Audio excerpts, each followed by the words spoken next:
अंकीय क्षमता। अंकीय क्षमता में आज हम लोग देखेंगे अभाज्य संख्या के गुणनफल में इकाई का अंक ज्ञात करना। मतलब अभाज्य संख्या है, अभाज्य संख्या है। अभाज्य संख्याएं क्या होती हैं, आइए पहले इसकी परिभाषा देख लेते हैं। देखिए, बेसंख्याएं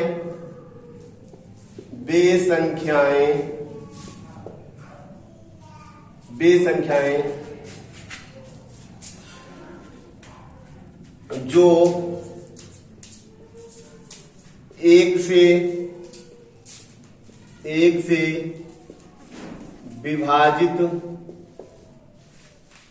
विभाजित अर्थात कटें, क्या हो, कटें।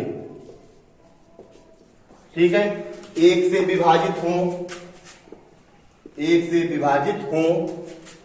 स्वयं से विभाजित हो,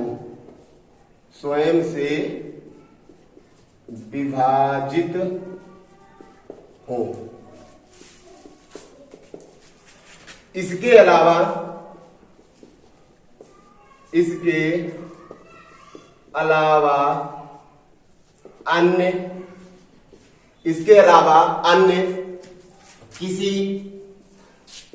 अन्य किसी तीसरी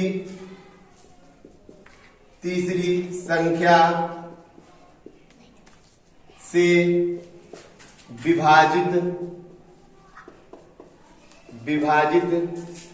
ना हो, अन्य किसी तीसरी संख्या से विभाजित ना हो, उन्हें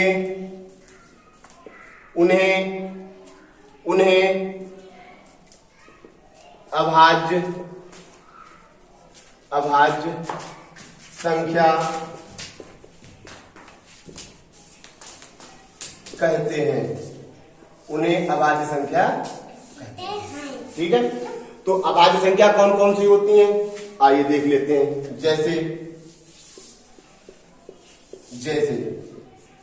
दो, अभाज्य संख्या हमारी कहां से शुरू होती है, दो से। 2, 3, 5, 7 के बाद 11, 13, 17, 19 के बाद 23 के बाद 27, 28, 29 आगे क्या होती है, 31, इस तरीके से।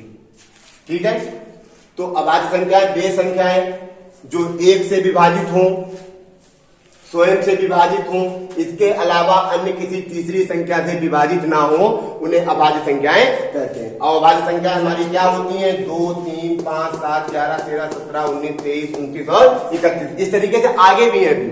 ठीक है, इस बेस केस का मतलब है कि वे संख्याएं भी आगे भी हैं।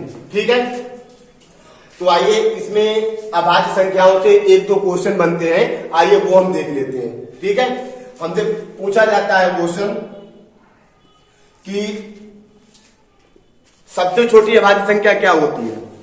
ठीक है, तो सबसे छोटी अभाज्य संख्या हमारी क्या है, 2 है। फिर अगर हमसे दूसरा क्वेश्चन पूछा जाता है सबसे छोटी समअभाज्य संख्या, या सबसे छोटी अभाज्य संख्या कौन सी है, या सबसे छोटी समअभाज्य संख्या कौन सी है, या एकमात्र समअभाज्य संख्या कौन सी है, तो वह हमारी संख्या क्या है, 2 है। आइए लिख लेते हैं, नंबर 1 पर लिख लेते हैं, सबसे छोटी अभाज्य संख्या, सबसे छोटी अभाज्य संख्या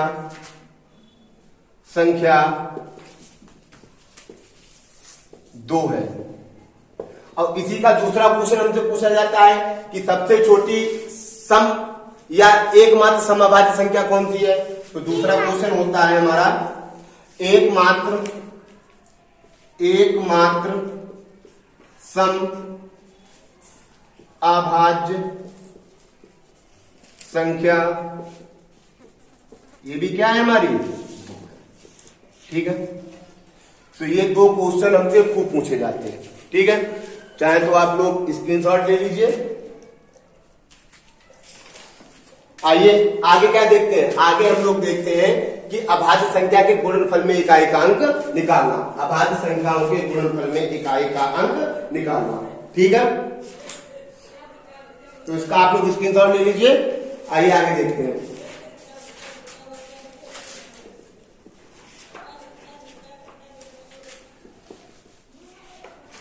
देखिए अब इनके गुणनफल में हम क्या ज्ञात करेंगे, इकाई का अंक, इकाई का अंक। आइए आंसर देखते हैं इसका। तो इसका आंसर क्या रहेगा, 2 गुणा 3 गुणा 5 गुणा 7 गुणा 11, ठीक है, गुणा 13, ठीक है।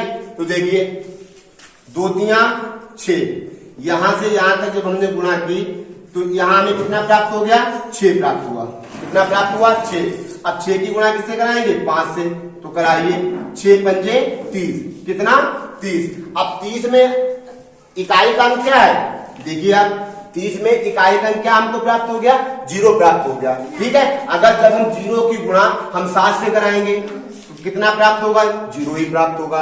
अगर 0 गुणा 11 से करा दें तब भी हमको कितना प्राप्त होगा, 0 ही प्राप्त होगा, ठीक है। तो अर्थात कह सकते हैं कि समस्त अभाज्य संख्याओं के गुणनफल में इकाई का अंक क्या प्राप्त होता है, 0 प्राप्त होता है, ठीक है। तो जहां पर किसी भी क्वेश्चन में हमसे पूछ ले कि इकाई का अंक, ठीक है, और अभाज्य संख्याएं दे रखी हो उनको, तो हम क्वेश्चन को बगैर सॉल्व किए उसका आंसर क्या लगा सकते हैं, 0 लगा सकते हैं, ठीक है। तो एक नोट लिख लीजिए, एक नोट है इसका एकमात्र, समस्त अभाज्य संख्याओं, समस्त अभाज्य संख्याओं के गुणनफल में इकाई का अंक 0 या 0 प्राप्त होता है। क्या प्राप्त होता है, 0 प्राप्त होता है। तो इसका आंसर हमें क्या प्राप्त हो जाएगा, 0 प्राप्त हो जाएगा, ठीक है। तो चाहे तो आप लोग इसका स्क्रीनशॉट ले लेना। और दूसरी बात, अगर आप लोगों को वीडियो ये हेल्पफुल लग रहा है, आपकी अगर हेल्प कर रहा है वीडियो, तो प्लीज हमारे वीडियो को शेयर करें, ज्यादा से ज्यादा लोगों में सब्सक्राइब करें और कमेंट में ये जरूर बताएं कि ये वीडियो आपको कैसा लगा। Thank you.